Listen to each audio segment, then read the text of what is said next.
We have all these subconscious things that are actually putting the brakes on our manifestation from this lifetime, past lifetimes, karma, even gestational trauma. Otherwise, you keep trying to put gas while the brakes are on. One of the biggest pitfalls is shifting to the Luciferic kind of agenda. The trap is, I am God, but I am meaning the ego. There's a very big difference between God consciousness and God complex.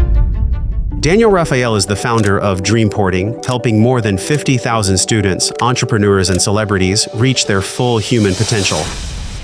I became super autistic, lost my ability to make eye contact, was put on all these meds and wanted to kill myself. I lost my ability to even remember what love felt like. I had to actually get really angry and resent my current timeline. Anger is more powerful than despair. It helps you move to the positive from that, right? That's the gateway. You learn to hop to different timelines, which all exist. You learn how to kind of pinpoint the specific frequency, and then you learn to bring it into your body. Once this vibration is stabilized in your body, everything around you has to change. All my questions come from this curious place of what are we doing here? How do we liberate ourselves from the stuff we know doesn't feel good, isn't right? What is the truth that we're all here for?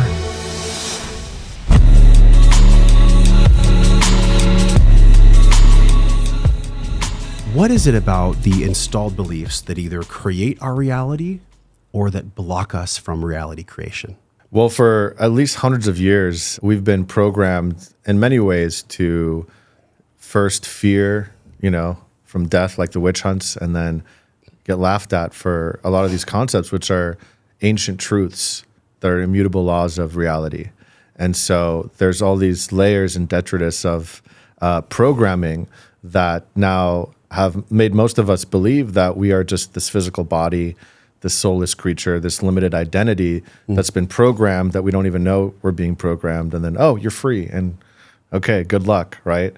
And just being siphoned from all of our power and working all these things that we don't really want to do for someone else's dream. And so deprogramming is one of the most important things right now. What do you think is actually happening in the mind? I know you've traveled the world. People already saw the trailer of you with movie stars and people at the highest levels of both business and all these other areas. Like, as you've traveled the world, what have you learned about the mind and the way that the mind likes to hold on to beliefs? And how do those beliefs block us from true timeline shifting and reality creation? Well, they've studied this even in intelligence agencies, and the strongest filter to reality, there's labels, there's the meaning we give labels, but the ultimate one is belief. And so, for me, I was programmed to believe I was unlovable. So, of course, the universe kept proving that right because that was the belief I was holding. And so when we realized that belief is just like a muscle that can be transmuted, can be shifted, and it's just all an agreement that we're making that we can change at any moment, life can open up to just miracles. And from traveling the world, to answer your question, I had this memory, a couple of years ago, I was in Java and I trained with a master that, royalty and world leaders go to see. And he had me go in a cave with giant spiders and cobras overnight. He put a magic circle around me so I would be protected. And these giant spiders and all sorts of things came really close, didn't touch me. I couldn't sleep all night, obviously. It was very scary. And he came in the morning at sunrise and materialized the crystal out of thin air, gave it to me as a gift. And, that was just one of the many miracles that happened that month. And for him, that's normal. And that's just, harnessing the universal laws to do things like that. So he literally, we're probably going to have a couple moments like this in this conversation. Maybe many of them. Where I'm going to be like, he did what or she did what. Yeah. So I want to preface this to all of us here, right? Like, it's not that you have to believe everything we're saying. It's that this is a conversation that allows you to see life and experience life through a different lens. So I am not here to say that I agree with everything you're saying or that your reality is exactly mine, because none of ours are anyways. All I ask is that we just keep an open mind to this, because many of the energies that science has proven we can't see still exist. And I think that's a really beautiful point for the next question. You introduced me to something that I'd never heard before, and it was called Dreamporting. And, I look at manifestation and how big LOA has gotten since The Secret came out, right? But I think about Dreamporting as something that's inherently different than manifestation and the law of attraction. For somebody that knows nothing about Dreamporting, what is it and how is it different than the traditional manifesting process? Well, some of the secrets of the movie, The Secret, were taken out of the movie from inside information I have. And, one of them is talking about counter manifesting. And we have all these subconscious things that are actually putting the brakes on our manifestation. And so a big part of it is really finding and clearing those imprints that can come from this lifetime, past lifetimes, karma, even gestational trauma, et cetera, right? Things unprocessed from our ancestors. So that's a big part of dream porting is first to really find the root of and deprogram those imprints. Otherwise, you keep trying to put gas while the brakes are on. It doesn't work out too well. And I've had that, right? Yeah. Which most people are doing when they start learning the law of attraction, right? They're using force. And they're also trying to manifest from their ego. So we learned that the feminine principle of surrender to really tune into what is your highest timeline from your intuition, not from the programs that you think you want something, right? And then you learn to hop to different timelines, which all exist. Everything's just a choice, right? Our space and time are just qualities and agreements of our consciousness. And so you learn how to kind of pinpoint the specific frequency, the vibration of a new timeline with you that is healthier, that's abundant, that is more intuitive, whatever. And then you learn to bring it into your body and stabilize it. And once this vibration is stabilized in your body, everything around you has to change. It reminds me of our mutual friend, Dr. Stephen Young. So he introduced us, and the audience loves Stephen. This conversation is both a corollary and unique to Stephen's. Because I think about even the law of correspondence, right? As above, so below. I am a match and the universe is matching me, essentially. Totally. How much of the Hermetics and how much of basically all or any of the other metaphysical teachings and learnings that you've gone through go into dream porting? Can you expand that a little bit? Yeah, well, Steven and I have been housemates for almost a year. So we're really close friends, and we've traveled together to Dom and Her and all these places. Probably some interesting evenings at your crib. Wild. Of course, hundreds of wild stories and adventures. The laws of alchemy are crucial, right? And we go about it just from, a little bit of a different technique, but you have to follow those laws of alchemy to really get the best results. Yes. And so that's why we're aligned in so many ways there. Yeah, it's crucial. And basically, when you shift timelines, you're basically just, to put it simply, making a choice, making a decision. And we've lost the ability to make decisions. And part of it is from our willpower getting dismantled, and biologically even from things like fluoride, to just not knowing how reality works. And then we're stuck on the how. It's like, well, how am I going to afford it? But it's like, once you decide on something, miracles will come in and get you the money or get you the connection or whatever, get you the support. And so most people are hung up, and it prevents them in their mind of making decisions. And timeline leaping is literally making decisions, right? And so you can do it in a very simple way.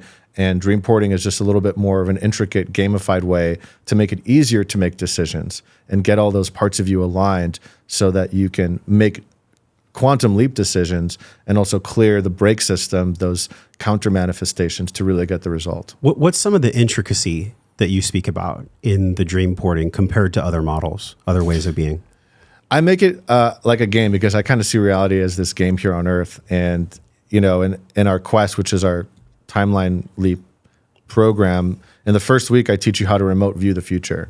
And so you can actually start sensing like a dolphin. You ping the next few weeks of your life, and you get little clues, and it helps you to actually navigate and shift timelines. The first time I did it, how dream porting came was I had a big organization. I was coaching billionaires and founders, and then it all came crashing down. Long story short, I just went through a dark night of the soul, and I prayed to God, and I'm like, wow, this is going to take 3 years to just recover from it. Feels like, how can I get there in 3 weeks? And so I just drew this map, and it guided me through every day of those 3 weeks to do certain things. And one day it was said waterfall. And then all of a sudden I got invited to a waterfall by a friend. I would have said no to it, but I had to say yes. Then the friend didn't make it. And then I ran into someone else that just changed my life. So it's just allowed synchronicities to build. And within 3 weeks, I was the happiest, healthiest, most abundant version of myself I've been in my life. Just so many things just happened from that. It feels like, and tell me if I'm wrong, if I'm getting you, that dream porting is a really precise way to be able to create and connect to deeper synchronicities in one's life. Exactly, which is part of just connecting with God or the divine within yourself. right? And so through this connection, you said to me once on a call, you were like, we're all pilots of our own spaceship. So in plain language, like what does that mean for someone struggling with synchronicity, intuition, reality creation? What do you mean like we're driving our own spaceship? I see it like that Star Trek spaceship, and we have a team. We actually have angels and guides and a team that not only can guide you, but protect you and give you resources.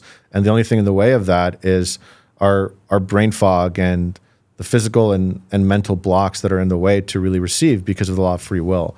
So a big part of it is just clearing those imprints. And I think the most important part is just shifting perspectives, because quantum physics, it shows you just you change your perspective, the DNA can change in a test tube. It's wild, right? And so it's getting to that divine perspective, which is another way of aligning with those alchemical laws, where instead of being a victim, you think like, oh, this person just screwed me over.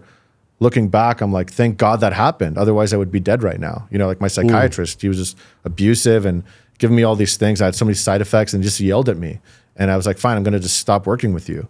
And I felt so victimized. I gave him all my money, but now it's like, if he wasn't such an asshole, I would be dead right now, right? So we don't know what's good or bad. Our mind is judging positive and negative. We have no freaking idea. And when we release that judgment and see everything as divine, even that asshole that did that to me, it's redirecting you onto this path. And then all of a sudden we stop creating these karmic loops and we start getting more and more synchronicities. We start flying in our spaceship, and now we have momentum. And now we can say something and it manifests faster and easier because we have momentum. What is a karmic loop? A karmic loop, it can come from past lifetimes when we're just readjusting things. And it's basically, you've had it before, where we're basically just playing out the same pattern over and over and over again. Yeah. And karma's not there to punish you, it's just to teach you a lesson. It's an imbalance that just wants to be balanced, right? And so when you really stop asking, why is this happening to me? And shift, which is kind of a victim question, to what is it that I'm not looking at? Like, what do I need to know? And just really just be like, thank you. And we learn the lesson, then oftentimes physical diseases disappear, and blocks and ceilings in abundance and intimacy and all these things disappear. So it's basically just a mechanism. Life is a school and love is the lesson, right? So I really enjoyed that. I want to go back to what you said about timeline. It's on the screen right now, y'all. It's joshtrent.com/quest. So this is the program we're talking about with timeline training. You talked about remote viewing. yeah. And the CIA, there's probably dozens or even hundreds of scientific studies and also classified stuff that's just come out about the power of remote viewing. And I got to share this story because it's so cool. A guest we've had on the show many times, Paul Check. We were sitting in the sauna and he told me that he actually was approached by authorities. Somebody had passed away and the authorities couldn't find them. And Paul went into his process and he was able to literally remote view, and the authorities found the person exactly where Paul said they were going to be. Like, it gives me chills just to even think about it. The power of remote viewing is not just spiritual, it's also scientific. Why do you put that in the program for timeline shifting? Why is it so important? If you've ever blown up your life for no logical reason, congratulations. Your biology works. You're not broken. You're just running an old pattern. After 10 years of podcasting and interviewing 800 plus of the sharpest minds and deepest hearts on planet Earth, I built something simple to help you interrupt these patterns fast. I kept running personally into the same stuff, and audience members would write to me and say, Josh, I'm dealing with the same core 3 things, which are expressed through emotional epigenetics that are our emotional patterns, our unconscious beliefs, and our environment. This self-liberation blueprint is a free training where you get clear on how these 3 areas are blocking your life, and in 10 days, you can move from being stuck and distorted on the inside to clear and on purpose on the outside. The self-liberation blueprint is a 10-day jumpstart that's perfect for the human being that feels stuck, but they just can't figure out why. Now, I built this with no smoke and mirrors. I know in our world, there's a lot of smoke and mirrors when it comes to personal growth and spiritual development. I built this with 24 years of my own health, wellness, and personal development life experience. So I can save you money and save you time and start getting your results as quickly as possible. On your first day, you're going to go right into a self-assessment where we know exactly where you are and exactly where you get to be. We're going to take you through a dream vision process and specific breath work to create your life vision that you desire in the future as if it's here right now. All of this is free because I'm here to give it to you as a mentor in the same way that my mentors gave it to me. It is purely just my gift to you. You also get free access to the Liberated Life Tribe, a community of people like you and I that are actually doing the inner work instead of just pretending that they're fine. By the time you're done, you're going to know exactly where you are in your wellness pentagon, physically, emotionally, mentally, spiritually, and financially. And you're going to have a map, a mindful action plan to move from clarity instead of distortion. This is not therapy for people that are broken. You're not broken. You're just bio-energetically burdened. And I'm here to tell you that removing these burdens is possible. And I believe you can do it. You don't need fixing. You just get to have a clear starting point and a plan that actually works with your biology. If you're ready to move forward with your life without forcing it, join me inside the Self-Liberation Blueprint by heading over to liberatedlife.com. Come join us. Remote viewing isn't a superpower. It's just a very basic part of life. And I think remote sensing is a better term because it's not just viewing. You can feel, you can know. There's so many different psychic senses that we all have. And I can go deep into this and maybe I can tell people how to do it. It's so easy in like 2 minutes because it's, I like to explain it in my own way from balancing the masculine and feminine energy. So the feminine energy is kind of like just being like a child and just feeling and just receiving into whatever you put your focus on. So first I'm in the masculine, it's just deciding. It's like, show me this person. It just came on one day. I didn't even know I could do it. I didn't even know it was real. And then the CEO was like, he gave me the names of 30 people and I accurately told them all about every person, their hidden desires, even someone's nickname. And boom, it's really easy. So just knowing that you can do it is half of it. Now you know. And there's all these studies on it. And then you just like opening a file, right? Your consciousness is tied to everything. You are everything. So you just tune into a person or a thing. And then you can ask questions, be like, show me this, or look at it this way.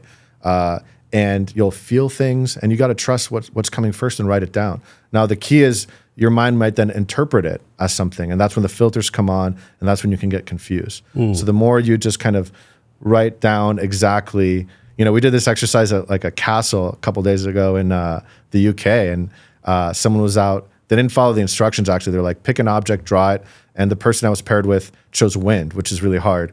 And I still chose wind, and I remote viewed the half stone circle they were on and the nature and the exact tree. So I was seeing exactly what they're seeing and the word they chose. And it was so easy. And everyone got it to some degree on the first try. Wow. So it's actually very easy. It's something that, again, we've been programmed out of. That's our natural state. And in tribes in Africa, there's some tribes that are still telepathic. And my friend went out to one of them, and after 3 months of living there, he heard a baby cry. And then that's when he realized, this is the first time I heard a child cry in 3 months, because I had malaria, so of course. And he realized it's because before a baby or child is hungry or thirsty or even has an emotional need, someone in the tribe can feel that and give it to them. And that's actually how we're meant to raise children and connect with each other. We can actually get that information when we get out of the way and recalibrate our nervous systems. How do we get out of the way?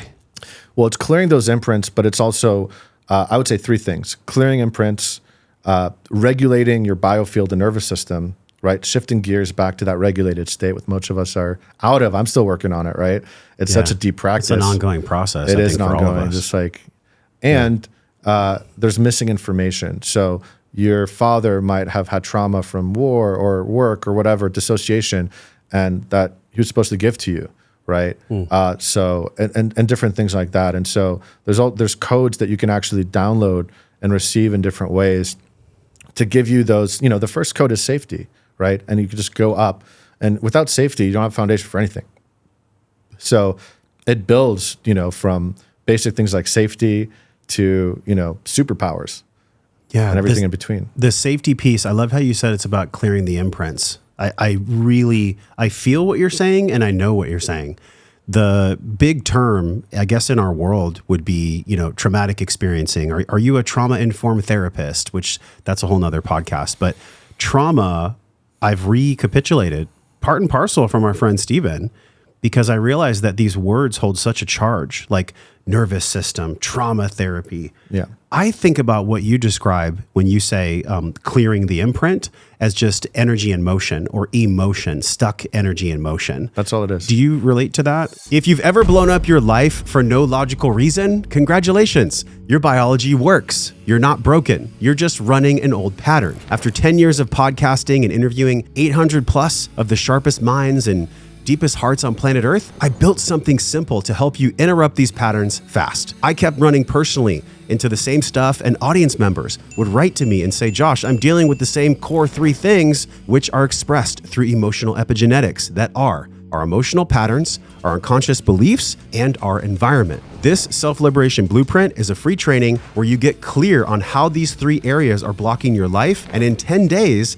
you can move from being stuck and distorted on the inside to clear and on purpose on the outside. The self-liberation blueprint is a 10-day jumpstart that's perfect for the human being that feels stuck, but they just can't figure out why. Now, I built this with no smoke and mirrors. I know in our world, there's a lot of smoke and mirrors when it comes to personal growth and spiritual development. I built this with 24 years of my own health, wellness, and personal development life experience. So I can save you money and save you time and start getting your results as quickly as possible. On your first day, you're going to go right into a self-assessment where we know exactly where you are and exactly where you get to be. We're going to take you through a dream vision process and specific breath work to create your life vision that you desire in the future as if it's here right now. All of this is free because I'm here to give it to you as a mentor in the same way that my mentors gave it to me.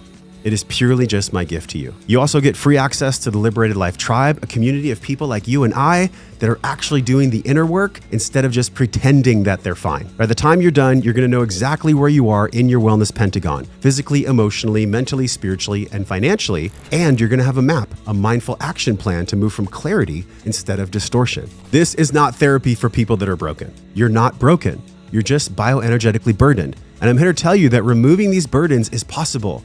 And I believe you can do it. You don't need fixing. You just get to have a clear starting point and a plan that actually works with your biology. If you're ready to move forward with your life without forcing it, join me inside the Self-Liberation Blueprint by heading over to liberatedlife.com. Come join us. It's a lesson, and you got to feel it to heal it. You got to go into it and see it with 2 things. You got to feel it with your heart, love, and with a clear awareness, with that divine perspective. So I have people that 30 years, they do healings and ayahuasca. They're still stuck. In 5 minutes, I can get them to completely break through just by those 2 ingredients, if you do it in the right qualities and the right frame. How do you do that? So you basically show them, you help them find the root. Like, what is the root lesson, which I have a technique to do in a minute. It's really easy, right? A lot of it's just like feeling in your body and journeying and letting your subconscious show you. Everything is there. It's there. So you just command your subconscious, show me the very root of this, the first moment of this. And there's different techniques then to reprogram it using time techniques. But basically you just have compassion, and it could be a younger part of you that you integrate, or an imprint from a past life or anything. And when you have that awareness, but it's all from that divine perspective. When you see it without being a victim, be like, thank you for teaching me, and I no longer need this. And you disidentify from it, because 99% of people, including all the spiritual people, including myself, we get caught up sometimes. Maybe the 5-year-old got abused, right? And then we get in a relationship and we get triggered. All of a sudden we're at 5 again. And then we try to process and fix stuff from 5, and we fight and all this stuff. It's like, you got to just disidentify, and you can feel that. Don't dissociate from the 5-year-old, but you don't want the 5-year-old driving the car. Yeah. Right? Yeah. And most people are driving with that little boy or girl. Right? Sarah Baldwin describes this as literally time travel. She calls it time travel. So our neural tree goes back. So if I'm having a fight with my wife, or if I'm triggered by something in life, I go back on a neurological and neural tree perspective to when I was 5, 9, or 11, or 17. And I can absolutely trust that, because I can see and feel myself going there. Yeah. And my higher self is watching, going, that's interesting, you're going back there. So to the degree that I can just actually surrender that I've gone back there, it seems like it vaporizes really fast. Just 100%. In the surrender of being in the acknowledgement that I've time traveled. Yes? That's all you need. It's just that split second of awareness if you do it right. How is that manifested for you to be able to, be with these incredible leaders and do the things you do? What's some of the, whether you call it dream porting, which is your tool, or timeline therapy, or going back and just acknowledging what has happened and not being so angry for yourself as to why it did happen? Yeah, well, with some of these leaders and founders, they're superhumans in a lot of ways, but you'd be surprised that they're missing some of the very basic capacities of being human still, like trusting their intuition and making decisions and connecting intimately. And so I see it in different operating systems. And I just did someone yesterday, one of the top founders in the medical field. and I was able to just guide him within a few minutes to, he was just worried and like, what do I do? What I overwhelm and like da-da-da-da-da. And it's like, stop, shift gears, tap into your intuition. And then he got the answer. And like, okay, you have a problem with this person? Tap in, talk to his soul. And then they cleared it. And now in real life, it feels better. And there's all these very basic spiritual tools that just resolve the whole thing in minutes. And that's level one. It's really, you want to use your intuition to get information, remote sensing, and then make decisions. And that's basically shifting timelines. And then all of a sudden things get better. And then from there, you can just start upgrading your operating system more and more to do all sorts of things. I know you love games. You love game theory, right? Like life is a game. And you know, I want to respect myself and all of us that at times feel like this ain't a game, bro. I'm in it. I'm in my trigger. Yeah. That's real. So I don't want to discount that because that inherently is still part of the game to forget we're in the game. Yeah. Yet I look at dream porting as this really effective tool that I'm excited to do some work with you on this, by the way, too. We haven't had a chance to do dream porting yet. But for somebody out there who's feeling like, you know, this sounds really interesting. What do people tend to get wrong about this type of way of thinking, about this tool of consciousness? What have been some of the ways that people have maybe misunderstood dream porting in the past? Well, I think one of the biggest pitfalls is kind of shifting to the Luciferic kind of agenda. It's like when people start waking up or being spiritual, because the other part is, you know, oh, there's no God, just have sex and, you know, material items. And the other side of the trap is like, I am God, but I am meaning the ego, not, you know, there's a very big difference between God consciousness and God complex. Yes. God complex is it's all about you. And so like, look at me and this. And so the ego basically, you know, it's a trap that many people fall into. And then they focus on manifestation when it's really just a side effect of alignment. And so dream porting, it's really about purifying and really tuning in more and more to your higher self and purifying that channel so that, you know, you can get the resources and the support and the team and everything you require for your mission, as opposed to, you know, letting your ego, because it still works. Like when I first learned about law of attraction, the first time I worked and I was like, I want to be in a rock show in front of thousands of people. And I used the technique and it worked. But I was miserable because I wasn't even a good musician. And they were like, how the F did you show up here? I was a part of the Cheap Trick band in Vegas, and the Beatles sound engineer was like yelling at me, like the original one. And it was like, whoa, I was like, I was there, but I wasn't meant to be there, you know? And it was a big lesson for me, you know? And so that was like 20 years ago. So I've learned a lot since then. And it's not that it doesn't work. It's just that you end up really learning these hard lessons. Because your ego never is really, it's not really your friend. It's just the story of separation. The story of separation, how does that tie to the Luciferian energy? Well, it's really the same thing because it's the trap of realizing you still identify with the ego, and then you think that's God because you start seeing these abilities and these things that come on, which do come on, right? And they're pretty cool, right? But they can be very seductive. And so it's really realizing that the identity. And this is level one in like, you know, Tibetan Buddhism, they teach you to awaken to level one, you got to dissolve your identity, space, time, and duality, essentially. And so, you know, training in these ways really helped me because you, just by being aware of your identity, it's dissolving. It only exists in your mind. Yet most of us are just operating from that identity. We're manifesting from that identity. And then we're doing these occasional little full moon rituals that, you know, might do something, but most people are stuck. It's like it's not working, and you're either doing the formula wrong, or you still have these counter manifestations. And for most people, it's both. Yeah, it seems to me like even the concept of identity transformation that I'm really passionate about for myself. Like today, I'm wearing the Philosopher's Stone. I wear it every day actually, and I love it because, as you know, but maybe if you're hearing this for the first time, it was a lot of ancient masters that could actually turn base metals into gold. And Jung looked at the Philosopher's Stone as the journey from lower current to higher self, you know, this maturation process of like not necessarily judging the past self or judging the lower self, because that actually inherently blocks us from being in access with a higher version of us. But how much has the alchemy and the Philosopher's Stone informed dream porting, informed your work? What does that feel like? What does that sound like for you? I was making potions in preschool and everyone else was playing games. I was by myself. So, you know, I was born with it. Yeah. What do you mean? What do you mean you're making potions in preschool? You know, when I remember seeing, like, I was raised in this like religious preschool that I hated, and I was literally just taking plants and, you know, just creating my own world.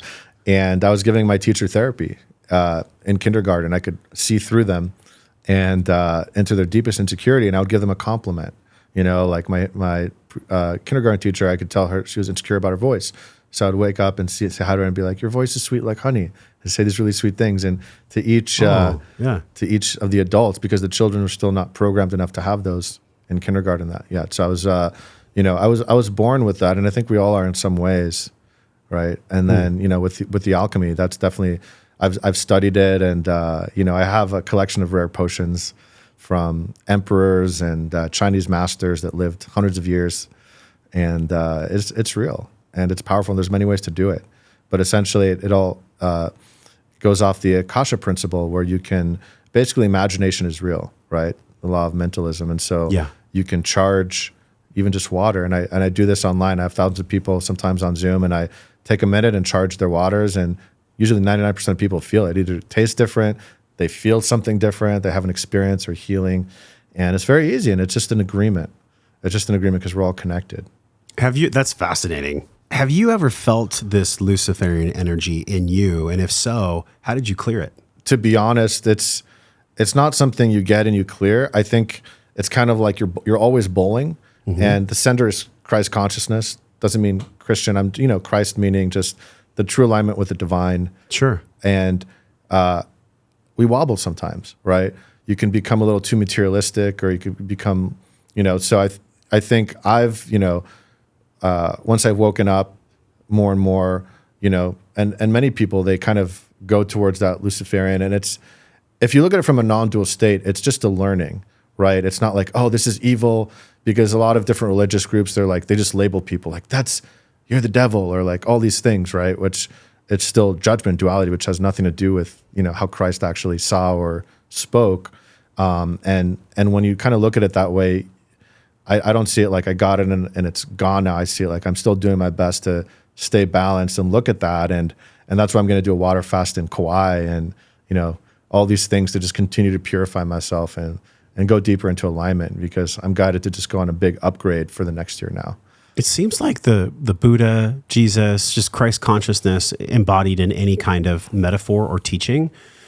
It seems like purification always comes through pain. Have you ever felt or seen that purification comes through a medium besides pain?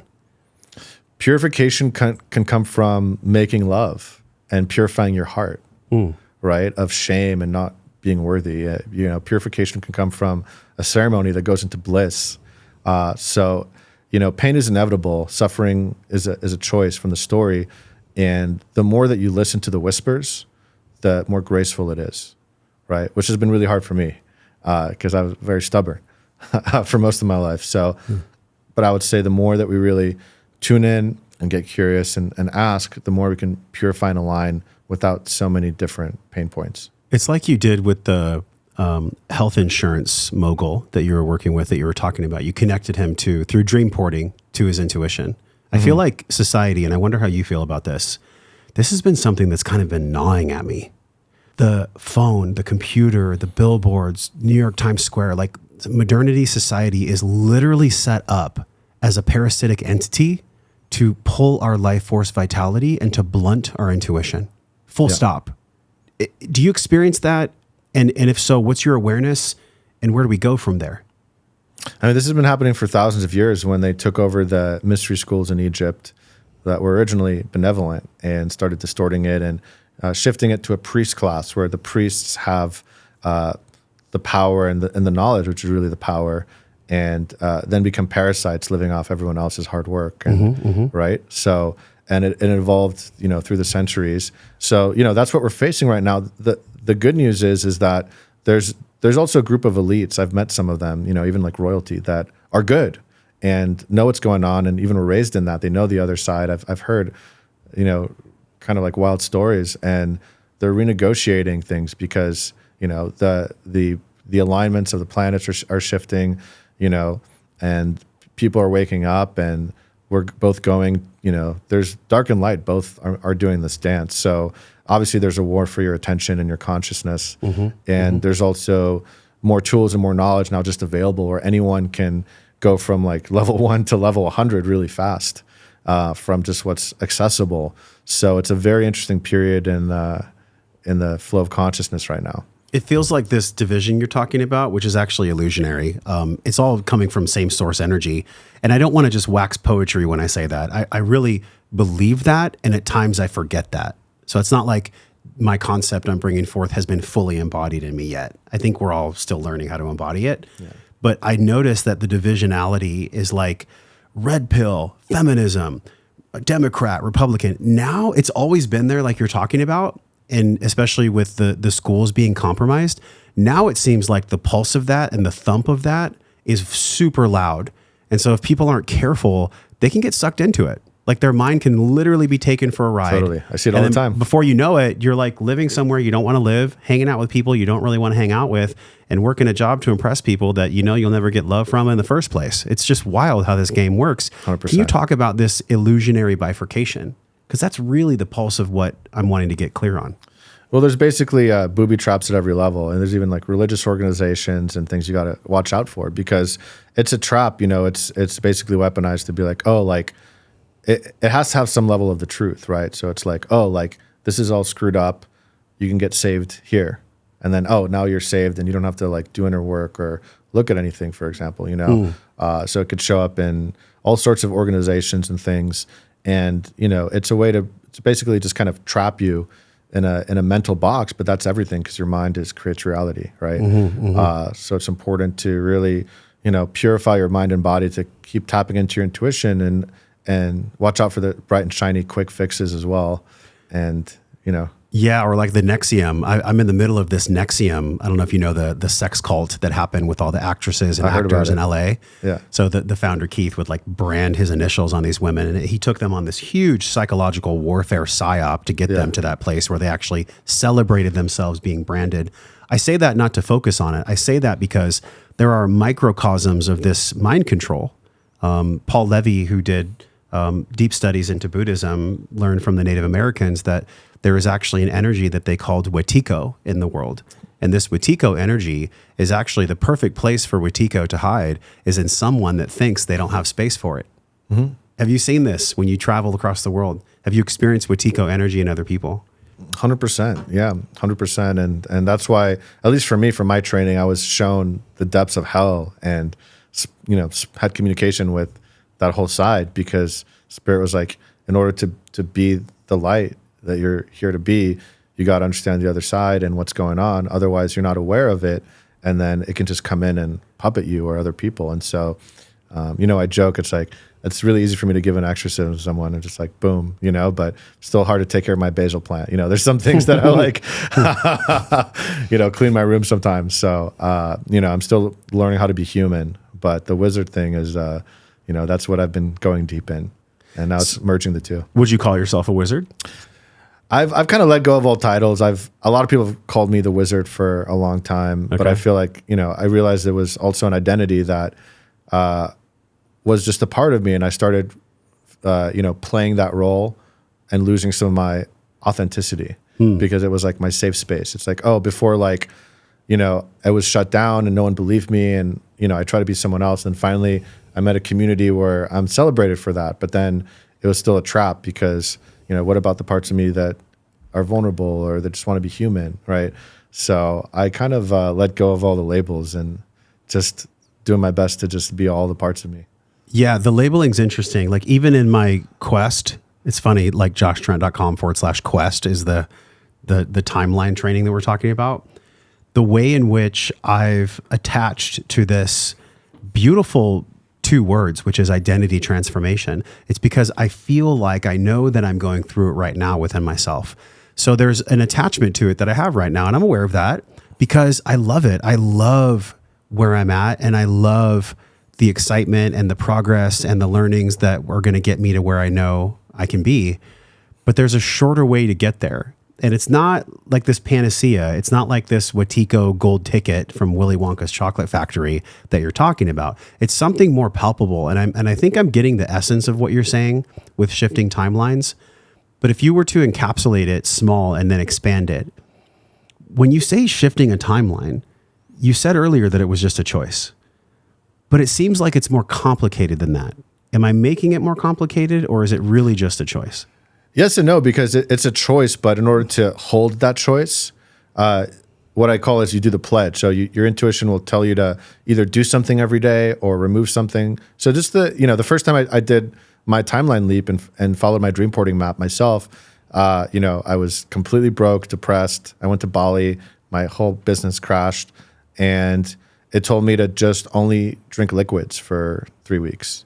And so I did. And I was invited to these mansions with these buffets and feasts, and just like, no, was tested and followed the map every day and prayed and did all these rituals to purify myself.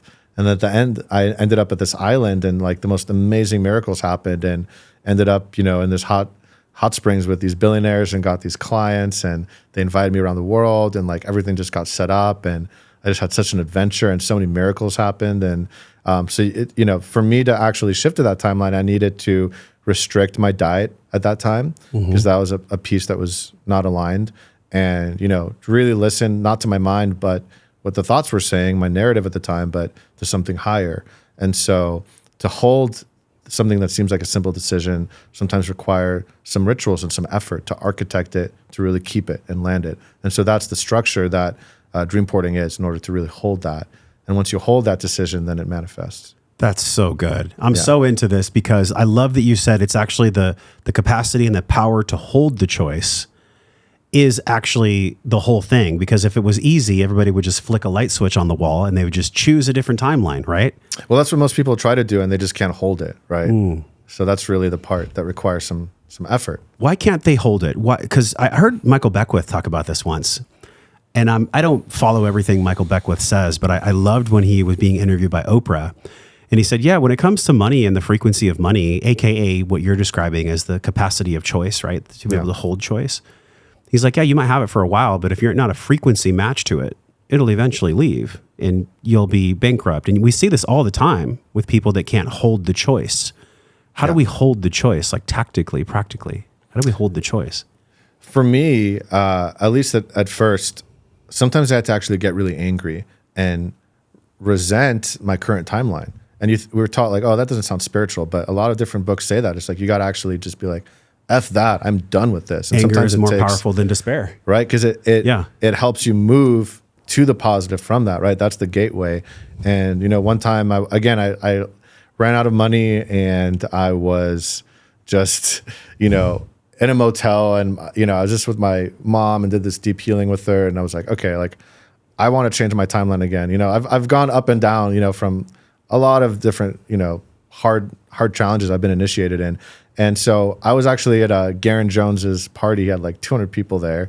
And I was just like, let me try a new timeline technique. This was a few years ago.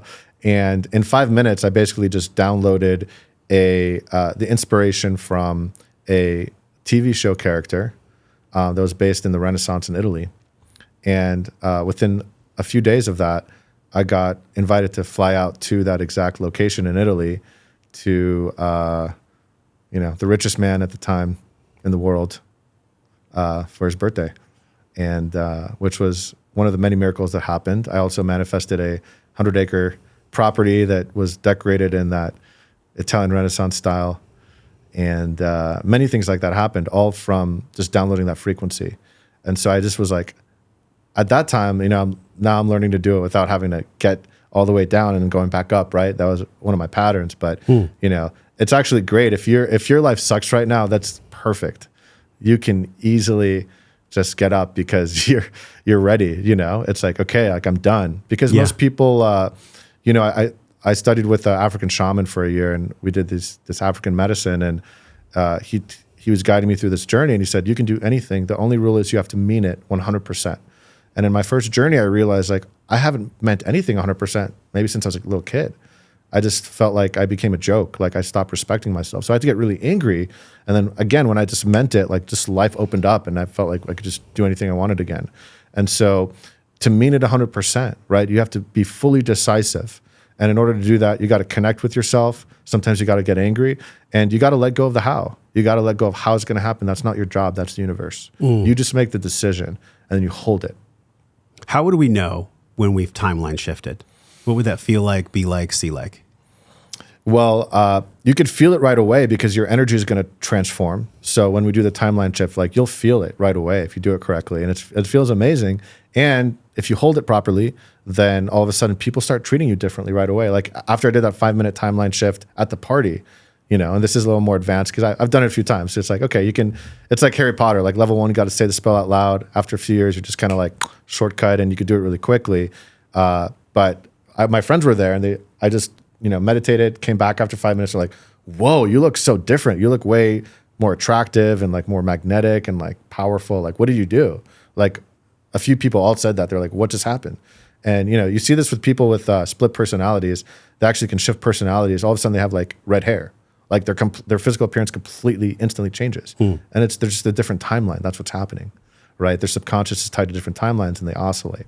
So you can actually use that to your advantage and shift to different timelines. This is why I was telling y'all, keep an open mind, right? Because a lot of the things that science, like I said, has proven to be true, we can't always see. The way in which my body is communicating with your body, what Zach Bush calls the redox system. Stephen Porges has this polyvagal theory where, I'm looking at your micro muscles in your face and you're looking at mine, and that's part of the way that we can see each other, can trust each other. But with timeline shifting, it seems to me like the manifestation and the holding of the choice, like you've mentioned, is so potent because you can actually create reality from thought and intention. Am I missing anything else besides pure intention? And the work to do that, by the way, isn't always easy.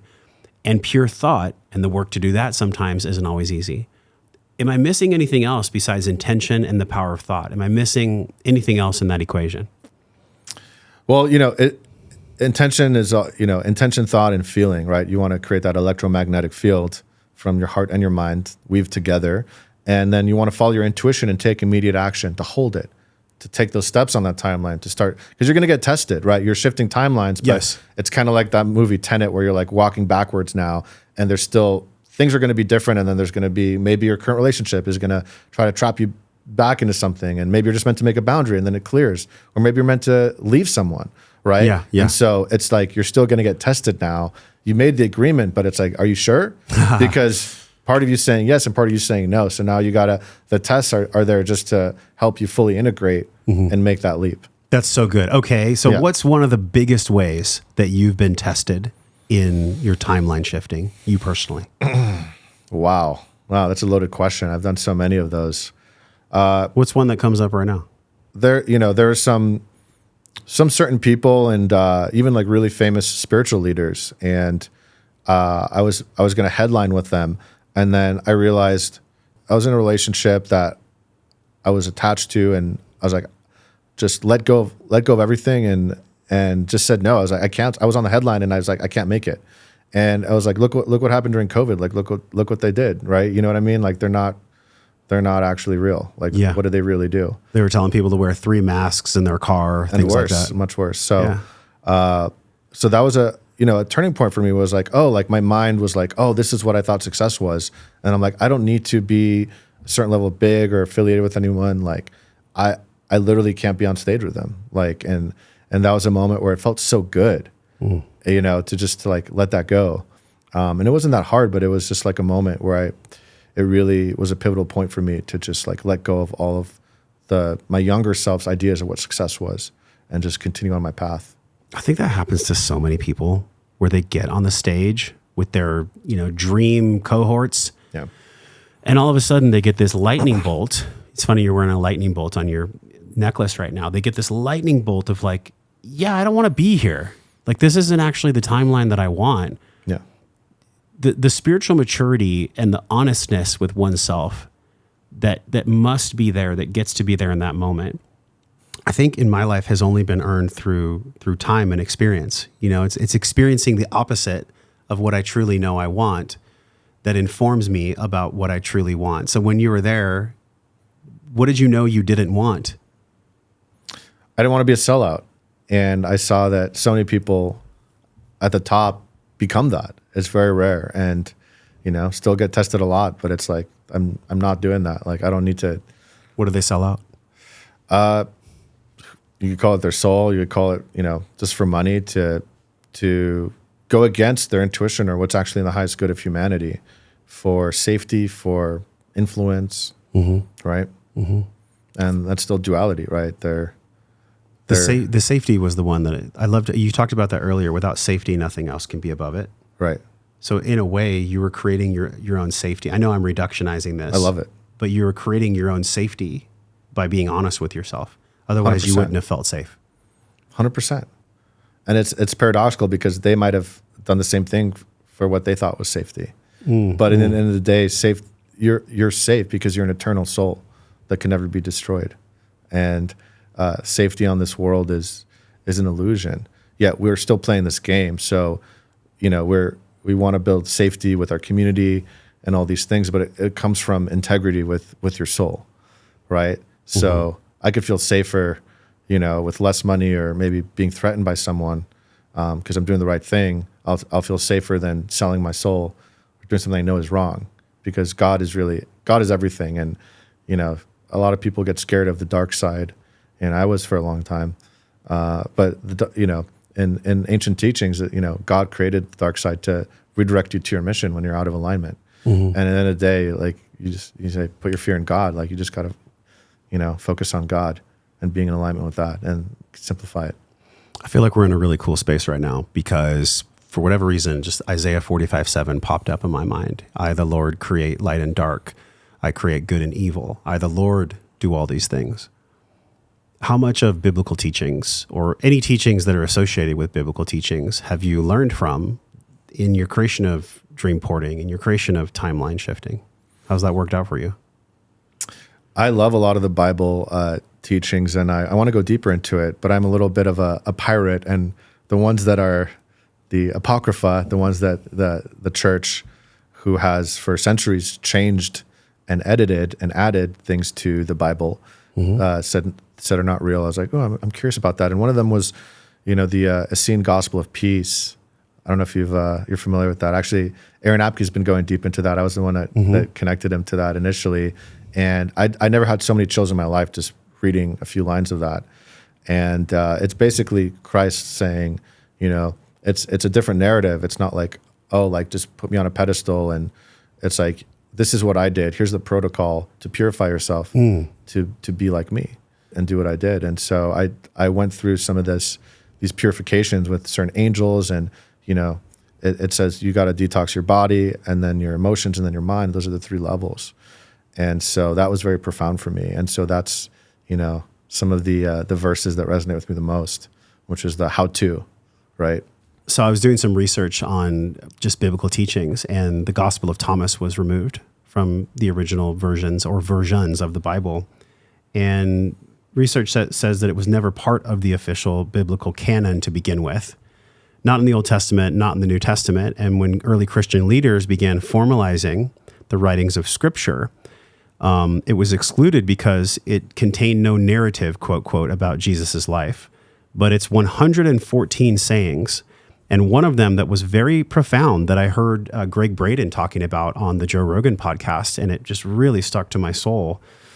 And essentially what he said was that in the Gospel of Thomas, so if those who lead you say to you, see the kingdom in the sky, then the birds of the sky will go before you. If they say it is in the sea, then the fish will go before you. Rather, the kingdom, I just got chills, the kingdom is inside you and outside you.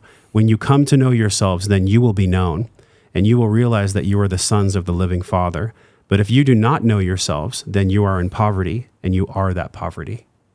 I mean, that's profound for that. I got chills too. Yeah. For that, my whole body, body's tingling right now.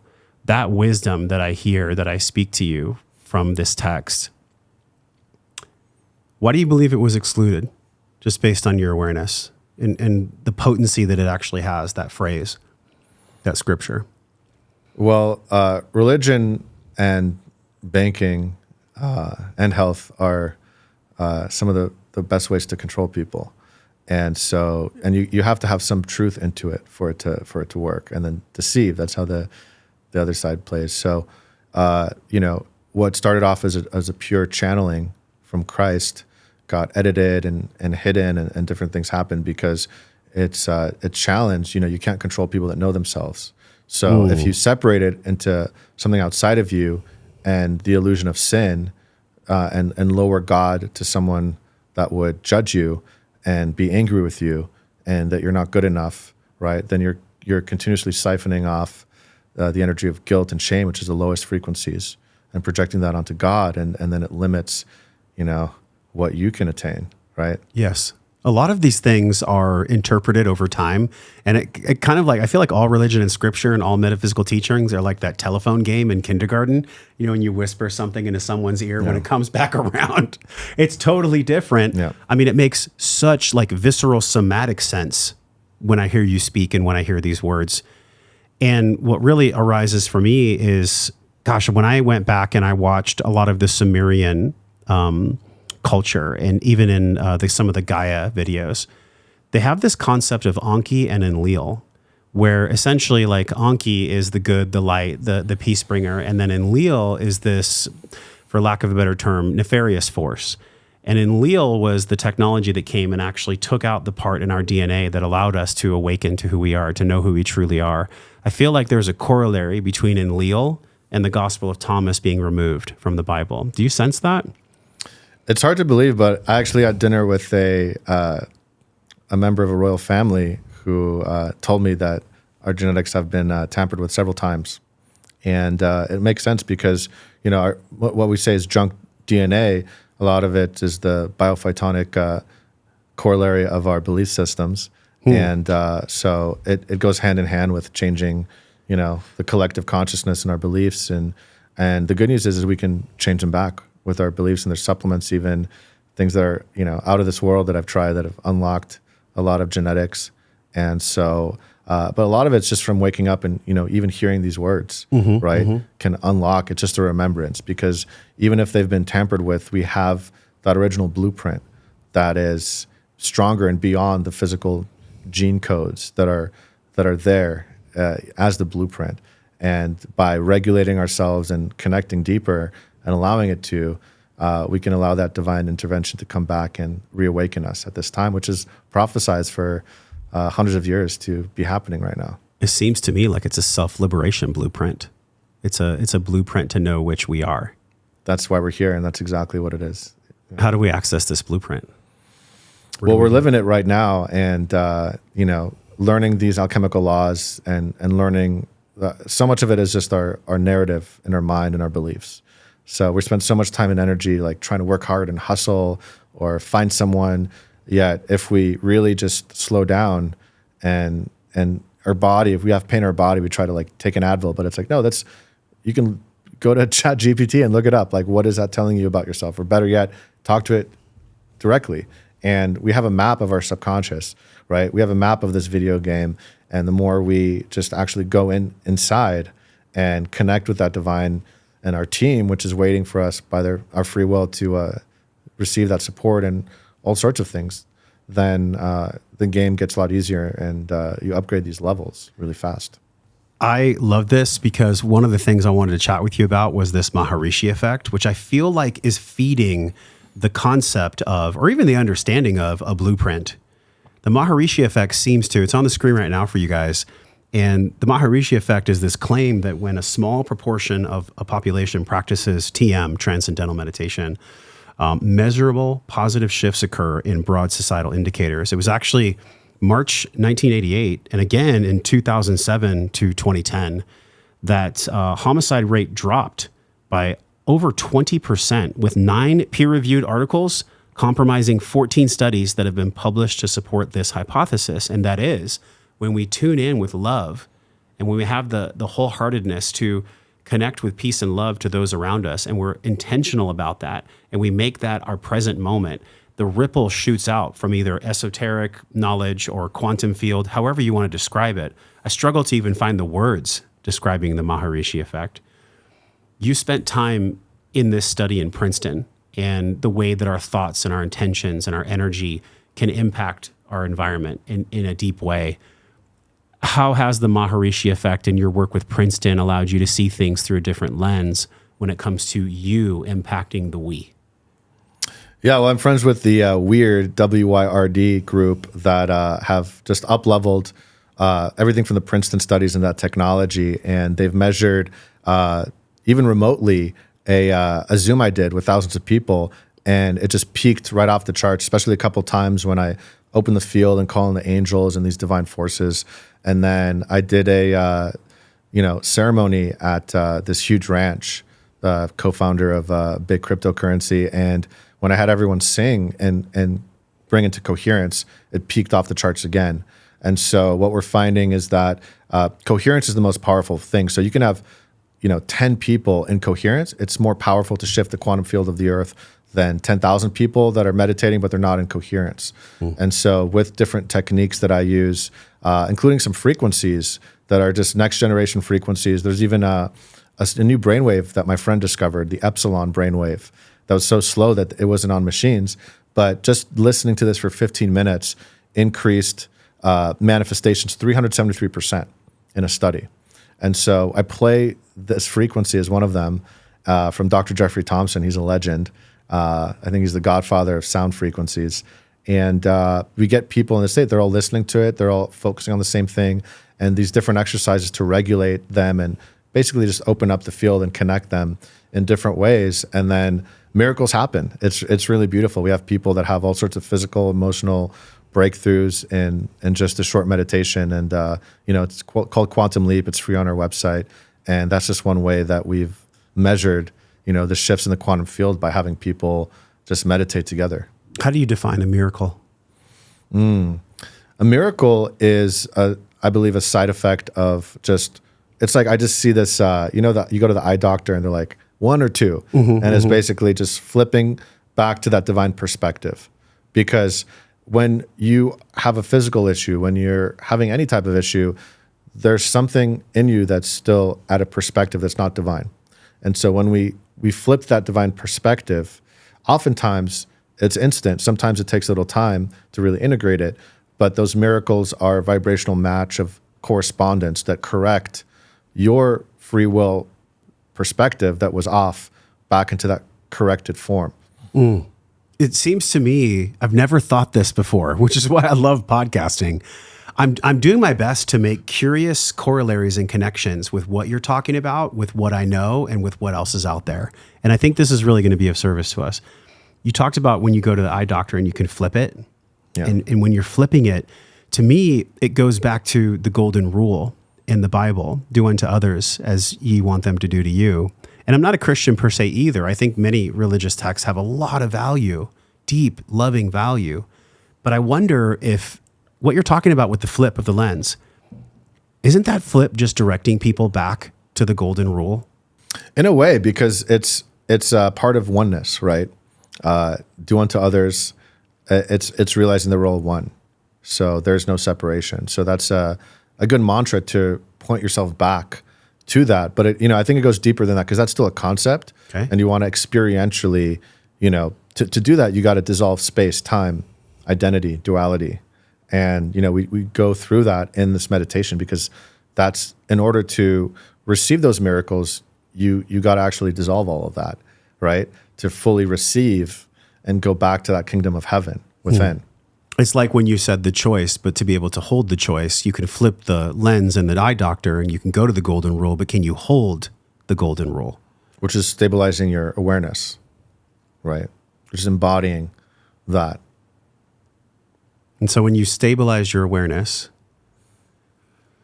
a lot of these concepts I'm just speaking with you about for the first time, which is really cool. And we're all maybe learning them for the first time too. So stabilizing awareness is interesting because there can be peak experiences, like even in a conversation like this, considered to be a peak experience. And then we go out into the 3D world, with the distractions and the distortions. How would one be a frequency or be a holding of the golden rule out in the world with all its distortion and distraction? A lot of it is just watching your inner dialogue. And when a thought comes, which isn't even your thought, right? It's just testing you. Like you judge someone or you're resisting someone, you could flip it and just send them love. You don't have to go up to them. You can, right? And just practice just like loving and accepting what is. And part of that is also accepting yourself. And maybe you want to change something and then it's, tuning into what's in a higher alignment now. Am I meant to stop eating these foods or hanging out with these people and and shift that so that it's easier for me to stay in that state, because maybe the current partner I'm in or whatever I'm doing, I'm watching this violent show every night, is making it harder for me to stay in that awareness because I keep forgetting. Because we're basically the divine with memory problems. That's all that's happening right now. Let's talk about that. I have been a firm believer ever since I was a little kid. I never liked horror films, ever. I never liked the violence and the horrible. horror films. I don't get it. But then I got, like, let's be honest, conditioned by video games to kill people in video games. And it's just like this crazy distortion. I can't even believe that there's video games out there that glorify killing people. I can't believe that horror films are in the top 10 on Netflix. I'm just like, for who I am, it doesn't work, man. It's just, I don't know. I'm not interested. Yeah. But can you talk to the people that are with us that watch horror films and that play violent video games and literally, let's be honest, they water down their intuition and they normalize through osmosis the glorification of violence, death, and murder. It's insane. Yeah, if you're watching it at this point, chances are you're numb to it, so you don't even realize what it's doing to you, right? And you might be like, well, I'm not an intuitive person. You have this identity of like, oh, I can't do that, but it's because you've basically desensitized your soul connected to your body. Because in order to do that, you have to kind of dissociate more and more. So reconnecting with yourself means to realize you're consuming, just like you're eating food with poison in it, right? To find out what, go on a content cleanse and really tune into like what is serving you, because it's all going in your subconscious, and your subconscious is way more powerful than your conscious mind. Millions of times more bits of information are processed there. So, and again, that's why we're like told we're free. We have no idea what's going on, but our subconscious is, programmed for so many years. And it's like, we're still buying and doing all the things that, we don't really want to do and are for other people. So it's really realizing it's just like eating food. So watching a movie would be like drinking a little bit of poison if the movie was violent and murderous. Totally. Yeah, like that. To me, I'm just like not interested in playing that game. The game that we're in, this is really fascinating. I think about this game all the time, and the game is like very complex game that we're living. And it's not that you've like figured it all out. I don't get from you that you're like this. You're not Maharishi floating in a cave, although you've been in a cave with spiders, big ones that wanted to bite you. The mastery of the game is life itself. That's what it seems like to me. It's this mastery of the game that is always changing, always flowing, always teaching new lessons. That's life. That's what we're doing here. Yet for many people that don't even know they're in a game, there can never be mastery. There can never be an embodiment of this. And that's why we reincarnate over and over again. You believe that? I did a reading, and they actually have a 5,000-year-old palm leaf scroll with your name on it and everything about you and your whole life written on it that you can actually access. If you want, I'll connect you. And it was mind-blowing. And they talked about my past life, which totally explained my blind spots and my struggles and how to correct it. And it was pretty wild. That sounds so wild that somebody watching or listening is like, yeah, I might want to look at that, but is it actually real? It was the most accurate. I'm kind of like some people like go wine tasting. I'm kind of like a psychic reader, psychicaholic. And that was the most accurate of like the 300-400 readings I've ever done in my life. It was the most profound one I've ever done. Huh. And then I went to this secret party where I had like 20 healers and body workers and acupuncturists work on me. So I was like, okay, that was a pretty full day. And that's a snapshot of the wildness of my life. So it was maybe a few too many things that day. I was like, just blown away. But it was very healing because so many of my dreams were there. It's like, you're going to do this and this and this in your life.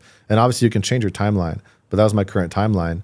And I was so hard on myself because I'm like, I know I'm supposed to have the show and have the center and it's not there yet.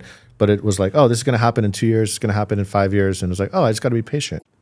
So we talked about emotion earlier, and I shared with you this, my understanding of emotion is just energy in motion, but it's not some intellectual thing that I want to put out here. It's actually a lived sense where I can feel energy stuck in me many times. And I think about the real meaning of emotion. To me, it seems like, I wonder how you feel about this. Feeling is like this guidepost. And then there's emotion below it that is actually wanting to be something beautiful, wanting to be something great. But sometimes emotion is sadness, grief, anger, frustration, and fear.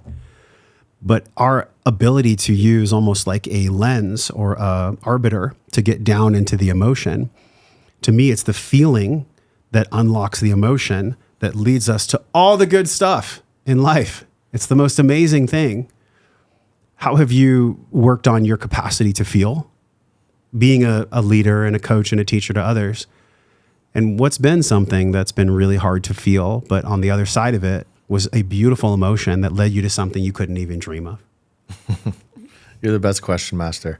So, I was born with so much love. I felt like I was just loving everyone, and that wasn't normal. And then I got made fun of and felt like a little puppy dog, And then through the trauma and the poisons and everything that happened, I became super autistic, lost my ability to make eye contact, connect with people. I became a just autistic zombie, and was put on all these meds and wanted to kill myself, and went to the depths many times, and I lost my ability to even remember what love felt like. And then after doing plant medicines in my early 20s and healings, I started feeling just the tingle of love again. I'm like, what is this? It feels like magic.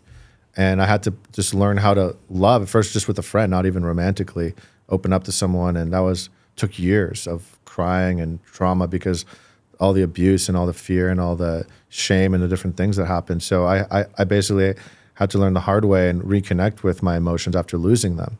And, what I found is emotions are a beautiful thing, and there's no bad emotions. And there's many spirits that, we're prime real estate here that want to experience that, because in the spirit world, you don't have this extra layer called emotions. Right? We just have thoughts, and you're just more neutral at it because you're aware of everything. You're just like, oh, okay. And it's good to have that too, and not let emotions just throw you around. You want to remain equanimous and just accept them, because the more you just accept the emotion, it's like surfing the ocean. It's like, there's a wave here, right? Mm-hmm. What happens if you fight the wave? You're going to get thrown off the surfboard, yeah. Right? Yeah. It can be so intense. People are like, oh, it's too much. It's too much. It's like, it's not too much. It's that it's showing you something that you maybe are resisting, that you don't want to see about yourself, or about the past. But when we really embrace it, like, it's the portal to freedom. So what was the emotion that you didn't want to feel that led you to something beautiful? A big part of it was just that deep loneliness. And, I still have waves of it sometimes. I spent most of my life just really alone because I was so different, both from like trying to tell people I have these abilities and I want to share them, and, being shut down. Some of my family still doesn't even know who I am or what I do, and I'm like, I see them at Thanksgiving and try to plant a seed. It's like, okay, maybe watch the telepathy tapes. The movie's coming out soon. Maybe that will crack them open. But, so I've had that, and, so many things. And so, feeling that loneliness and realizing there's so many people actually like me in different ways. And I get that all the time. And realizing that we're all love, we're all one, and just feeling those waves. It's just those younger parts of myself that it's part of the lesson. It's part of me just moving through my reps of whatever I'm meant to learn here, to master. And also what happens is we become an alchemical lab of frequencies. So now, just like a homeopathic medicine, by me working through that for so many years of feeling alone and separated, I can help people with that just by transmitting energy or just saying a few words. Because you've been there, you've lived that. Exactly. You know what that feels like. That's interesting. I said that. You know what that feels like. So that feeling informed your ability to support somebody who's feeling what you felt. And it's that information now that can be transmitted for people with that missing information to more quickly reconnect with those parts of themselves. Yeah, we just keep going back to this on almost every podcast, no matter if it's finance, mental health, anything, relationships. The feeling unlocks the emotion that holds the gift. It's just time. It's like literally, I don't know how deeply scientific it even has to be. It's just inherently true. I guess you could say it's spiritual, but it also is scientific. And I feel like for so long, man, what's really dying that I'm excited about? This illusionary war between science and spirit. It's such bullshit. They're actually one and the same. It is one and the Many same. of the research that you've talked about and that we've shown to the scientific thinkers is deeply spiritual wisdom. Yeah, mainstream science has become a false religion, unfortunately, yet people are waking up to it. The sacred science has already been here for thousands of years. And at the same time, there's more and more people, even like famous scientists now I was just with, that are realizing, the science of materialism is false. We're not in a materialistic universe at all. It's an illusion. And they're speaking out, and it's beautiful. And there's more and more studies. and more and more people are waking up. Who's somebody that's speaking out right now about it? You know, one of my friends, Anil, is amazing. He's part of the 23andMe team, and he's had this amazing awakening and is just a genius, and just speaking out, at how ridiculous the science of materialism is, but through science, he just goes through it all, and it's amazing to just hear someone like that talk, because I'm not a scientist, and so it's all facts. Yeah, the science conversation is interesting to me because I go there to bring it back to some grounded spiritual knowing. Like, I'll go into science because I know that in the past I've been like, show me the proof, give me the 5 things, like give me the PDF that's going to show me what Daniel's saying is real. And I love that part of myself because we do live here in a school for learning. And so I think it's really important, not only that it's one of the Hermetic laws, the first one, right? The law of mentalism, all is mind. I think science is a really good informant for that, but it's a tricky trap. It's a slippery slope, because if I just lead my life of like, show me the science, I can wind up in some really terrible places that disconnect me from all the other wisdom that's out there. Have you ever fallen into that trap? Or have you been in a level that you never really needed to go there? No, I had a period in my life, especially in college, where I kind of forgot about God and just tried to fit in because I was just so depressed and was just like over it. Like, no one's believing me. I kind of started forgetting the magic. And then I had a dream, and the dream said, go to this place at this time. It was a festival. And I was so scared. I had so much social anxiety. I could barely go to a grocery store, and if I heard someone laugh, I thought they were laughing at me. I was so paranoid. I had like a dozen different mental disorders at the time. And I went to this festival with 80,000 people, outside lands, and a man on top of a hill with a sign said free energy healing. And at this point, I didn't know what this was. My friend was like, no, let's just get out of here. And I was like, I need to try this. And in 5 minutes, just completely changed my life. And that's when I realized, okay, I want to learn energy healing. And then for the past 18 years, I've trained in different energy healings and channeled my own system now, right? Which is a big part of dream porting. And we train, hundreds of people to do what I can do, because it's all just a system that anyone can really do quite easily. This guy, was he like the traditional long hair kind of hippie? He did have long hair. Far out there. Yeah, he was pretty far out there at the time. What was his name? His name was Tedevan. Yeah, he's. I actually just got to see him recently for the first time in like, what has it been, like 18 years now, maybe. I don't know. It's the start of my journey. And he just used chanting and qigong and different techniques, and he basically just spread my energy field. And I had so much anxiety and was like in hell, living in hell. And then in 5 minutes, it felt like I was enlightened, because obviously it was just level 1, but that's the contrast from like living in this horrible video game to just like connecting with people. And then I was like, oh my God, like I was connecting with people. I'm like, am I in love with you? I'm like, I don't even, it's just like, no, it's just present. It's just like, like all these things just opened up, and I'm like, oh my God, like it was day and night. And I was like, okay, my whole life changed. And I was in college, barely making it by because I was so depressed. And, but also like blowing the teachers' minds, because, I had all these, like, I write the thesis, like 40-page paper 2 hours before my class. And then the teacher was like, this is the only student out of hundreds of people in the class that got the assignment. And would like, I was like, what? Because I would just channel it, right? So I was like really dysfunctional, but like had this genius. And then, but also felt like so stupid in terms of connecting with people. Like, how do I make friends or like be intimate, And so I had this, big complex, and it was called stupid my whole life. That's why I cry when I see the movie Forrest Gump. It makes me cry so much. And I didn't realize why. And then I watched it again a couple of weeks ago on the plane. And I was like, oh, that's a little bit like me in a way, because he was able to do these amazing things and just manifest all these things. I had so many friends that were like my peers, like coaches and healers. And like, I could barely, handle relationships or basic things. And I just kept raising, and they were like, what the fuck, man? And Forrest Gump has that. He was called stupid and he couldn't do some basic things, but then in some ways he had a really good heart and was able to do some amazing things.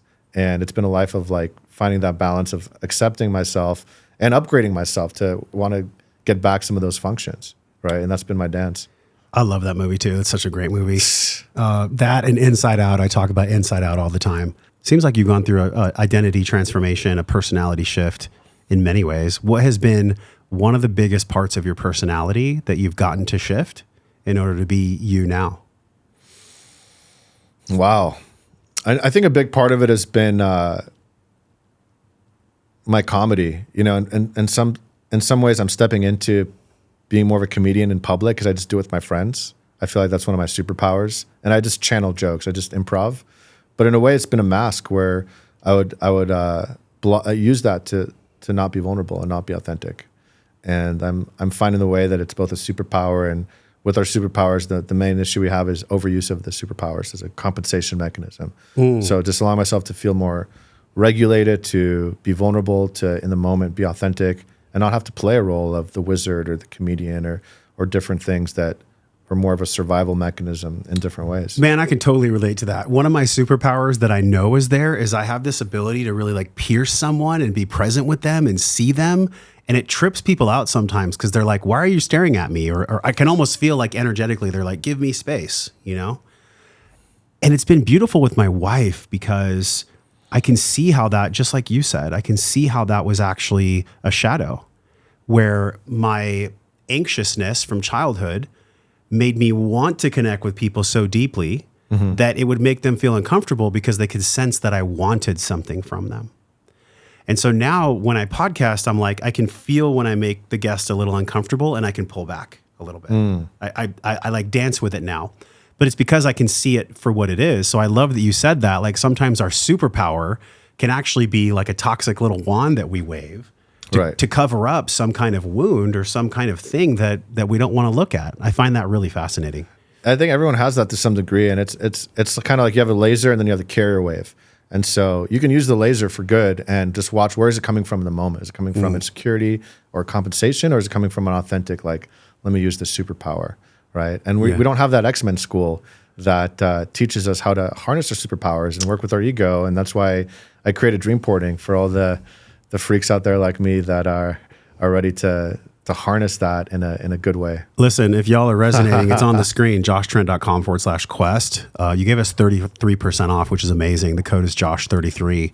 And I love this. I'm going to go through it myself, and maybe we can even do a practice at my house right now. That'd be amazing. And I'll share with y'all, honestly, in our community, liberatedlife.com is where we're having these deeper conversations with really amazing human beings that have gone through their own process of liberation, which is the really energy behind all my questions. I hope you can feel that. It's like all my questions come from this curious place of like, what are we doing here?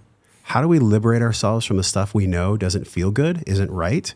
And how can we be honest and authentic in the way we deliver these questions and even these answers? It's like seeing life through a different lens. And this lens for me has always just been like, what's the truth? What is the truth that we're all here for? And ultimately, I know it sounds crazy. We're all here to learn how to unconditionally love. That's the journey. And it's like, gosh, we make it so challenging. And I know we're in this peak state right now, just like all of us are. How do we take this to the world? Obviously, the school that you've created that's on the screen is a good first step. But then what does the integration process of higher wisdom look like here in the 3D for all of us? It's a big question. Yeah, well, it's remembering first, like, enlightenment isn't something you get, it's already there. We're simply remembering that we are in the kingdom of heaven, that we are innocent. There's been these programs and beliefs of guilt. I did something wrong, that stacks up, and now you have this complex, but it's all an illusion. And any moment you can choose to just realize, reclaim your innocence, reclaim your divinity, right? And the more we stabilize internally, that's the key to spread that to the world from an overflowing cup, instead of trying to burn out and savior program, help program, all these victim. They seem good, right? But they come from a misunderstanding and an ignorance of reality, and that no one's a victim, even if it seems like they're a soul. They're never going to die. They're learning sometimes really hard lessons, and I've been there many times.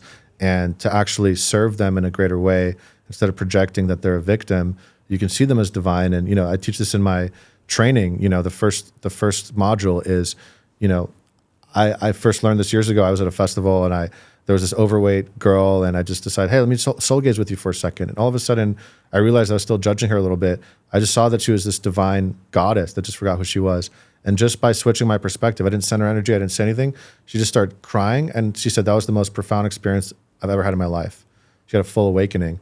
And it was, for me, just, again, flipping that lens. And so when we are in the correct lens, we don't even have to do anything often. And those miracles happen not just for us, but for other people. So it's stabilizing that perspective is what I'll leave you with, is because it's the most powerful thing. Everything else comes from that. That's really the foundation. What a wild moment. You've had many wild moments. Oh, There's a few you've told me offline that we Wizards gone wild. We can't even share. Because y'all would be like, Josh, what are you doing? But they're real. I don't sense that these are fabrications. And, what comes up for me when you're speaking was just something I want to end us with here. And we all fall into this. It's the drama triangle, right? And I think it was in the mid 1960s, there was a psychotherapist who developed it. And it was like the perpetrator, the victim, and the hero. And they all feed each other. The hero comes in for the victim feels victimized, the perpetrator has to be the one that's doing the thing, and they just feed each other and feed each other. Can we just push that aside? Can we just play a different game? And can we just have ourselves be a vessel for all the things that have been discussed today and that have been felt today, so that we can just be mindful of that booby trap, like you talked about, this triangle, this drama triangle. It's what's feeding the world right now. It's what we see on social. It's what creates the division with like red and blue and this and that, and even tribalism in many ways, right? So what came up for you? I noticed you were smiling when I was saying that. There's a secret study that an intelligence agency did that proved that, and most spiritual leaders even are still in that paradigm, unfortunately. But I think they're waking up, and it's really what that creates. We create faster than the speed of light. So we don't realize we're creating reality because it's just like here, it's like, but essentially when you are trying to be the hero or the savior, you are manifesting maybe thousands or millions of people to be sick or be sleeping so that you can heal them or wake them up. So you can save them, yeah. Right? Yeah. And that they actually prove that with their technology and science. And so it's letting go of that duality. It's realizing, let me just take a break and go deeper into awaken and realize that I don't need that to validate a part of myself that's unintegrated. Mm-hmm. We can take a step back and disidentify from the savior or hero program and realize we can go beyond that now. It's already been tested, and it's just part of the same issue. And there's a greater way. What gets to be said that you feel that we haven't said about dream porting and or shifting timelines, creating reality through thought? What do you think we missed? I would say, for me, barely making it so many times, I had, a dozen mental disorders, super autistic. My friends are like, okay, you're still a little autistic, Daniel, but I've come a long way, and if I can do it, I was half brain dead, then anyone can do it. Right. And so I just want to inspire you, anyone listening, that whatever story you have, it's irrelevant, because that is a cocoon. And you are a butterfly, and your wings are too big for that cocoon. Now, if you're listening to this, you're ready to fly in the next iteration of yourself. And it's just about realizing that identity, it's just a VR headset. You can take that VR headset off and play a different game.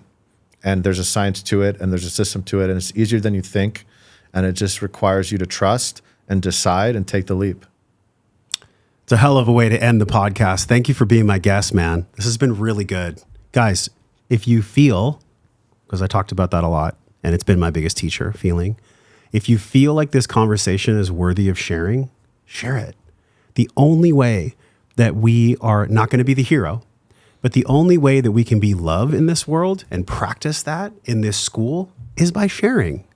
You wouldn't be doing anything if you weren't sharing. We're all sharing. So if you feel this is worthy, please share the podcast. Head over to joshtrent.com/quest. Use the code Josh33.